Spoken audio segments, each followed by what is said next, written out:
Fiquei devendo a parte da análise daquela história do relato da Bruna, da cunhada que beliscou a filha na altura da costela, lembra?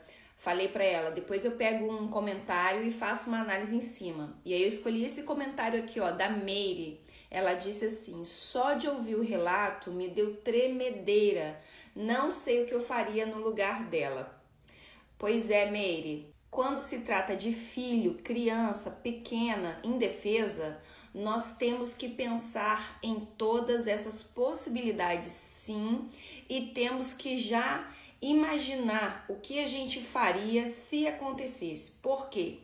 Porque se a gente pensa nisso, se a gente imagina, a gente começa a criar dentro da nossa psique uma energia reativa sobre o assunto. E quando a gente cria essa energia reativa, a gente exala no nosso comportamento e com isso a gente envia as mensagens sem falar palavras, só na postura. O que aconteceu? Você, seu marido, a sua sogra, o seu sogro, pelo seu relato, pelo que você me contou, todos o tempo inteiro ficava passando um pano para as atitudes da cunhada. E isso foi fazendo com que ela fosse ganhando espaço em cima das grosserias, da falta de senso dela. Ela foi encontrando liberdade para isso. Até que um dia ela encontrou a permissão, sem ser por fala, mas por comportamento de vocês mesmos, da família no geral, para agredir a sua filha, uma criança.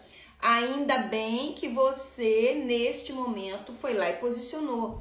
A sua reação, a sua atitude de ter falado com ela que foi a primeira e a última vez, de ter feito o que você fez, muito provavelmente ela não vai fazer novamente. Até porque se ela fizer novamente, você deixou claro que vão ter consequências quais ela nunca imaginou que passaria. E o que você sentiu em relação ao seu marido não ter tomado alguma atitude te colocou numa posição de estar se sentindo desprotegida, você e sua filha desamparada. Muito provavelmente, se ele tivesse tido a atitude de reagir, falar algo, colocar a irmã no lugar dela, muito provavelmente você não sentiria necessidade de fazer isso também, porque ele já teria feito, já teria tido uma postura firme quanto a isso. Isso me fez lembrar algo que eu vou deixar um alerta aqui. Quando eu fui estudar mentes perigosas, mentes de psicopata, serial killer, eu peguei um caso para estudar de uma pessoa, de um homem que se mudava de cidade em cidade, sequestrava a criança, abusava durante alguns dias e depois matava essa criança. Era um assassino em série porque ele fazia sempre da mesma forma, um psicopata. Esse estudo, ele foi relatando como ele fazia. Ele mudava para uma cidade nova, ele era o tio legal, o vizinho legal, aquela pessoa que se envolvia com todo mundo ali da região, sempre se mudava para pequenas cidadezinhas de interior. Então ele começava a trabalhar numa padaria, num mercadinho, num açougue, ele sempre prestativo, sabe? Então quando ele via uma criança na idade qual ele sempre buscava, que tem isso, né? Os assassinos em série, psicopata, eles têm essa questão da repetição. Ele ficava de olho naquela criança.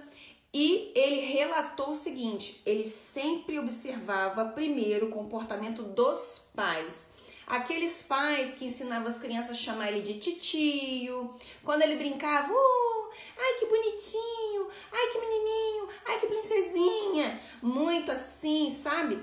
Ele já ficava de olho. Quando os pais, ao perceber um estranho, um vizinho novo, o tio da padaria, o tio do mercado brincando com o filho e já reagia como uma proteção, ele já via que ali ele não ia ter muito espaço. Mas quando os pais dessa criança falavam, ai, fala com o titio, ai, posso dar um pirulitinho? Vai, pega o pirulito, o tio tá ensinando a criança a confiar nele, ele já sabia que ali tinha um alvo fácil, ali tinha uma presa. E uma coisa muito interessante que ele conta nesse relato é que ele observava se o pai, não a mãe, se o pai da criança representava algum perigo para ele, caso fosse descoberto. Então, por exemplo, aquele pai que é mais firme, que é mais rígido, ele já se afastava. Aquele pai que deixava claro o recado dele, se encostar no meu filho, se encostar na minha filha, já era. Então, ele se afastava. Quando ele via que o pai era um frouxão, um bananão, não fazia nada, aí ele já se sentia mais livre para ir na casa dos pais. Aí ele começava a fazer um servicinho, como por exemplo um caso que ele contou. Ele bateu lá na casa de um casal que tinha filho pequeno e falou: eu tô vendo que a grama aqui tá alta, posso cortar a grama para vocês? Eu vou cuidar do jardim, vocês me pagam um valorzinho aí, simbólico por semana, e eu vou cuidando. Isso não foi no Brasil, tá, gente? Esse caso é um caso fora do Brasil, onde tem essa cultura, né, da pessoa a parar ali à frente da casa. E aí essa família deixou ele trabalhar no quintal de casa e foi ali que ele foi pegando o contato com aquela criança que brincava, que andava de bicicleta, brincava no quintal, a ponto dos pais falarem pro menino: se o tio fulano estiver ali cuidando do quintal, você pode ficar ali porque ele olha você, colocando a criança de frente e aos cuidados com o próprio assassino. Alerta que eu quero deixar aqui: esse assassino em série, ele mudava de cidade buscando uma criança, um alvo, mas ele só decidia fazer a ruindade de acordo com o que ele observava no pai, na postura do pai da criança.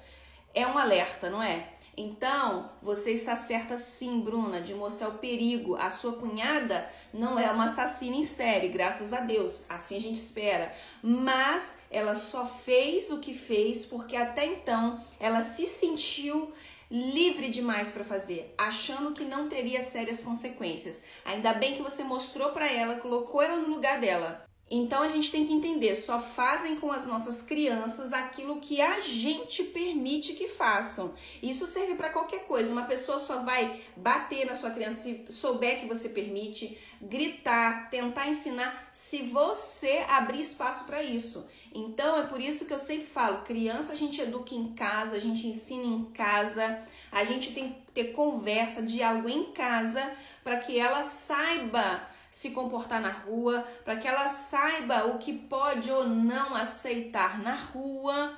Hoje em dia não dá para brincar com isso. Aqui em casa eu tenho código com a minha filha de 6 anos, a outra bebezinha ainda não chegou nessa fase, mas eu tenho códigos. Que códigos é esse, Mara?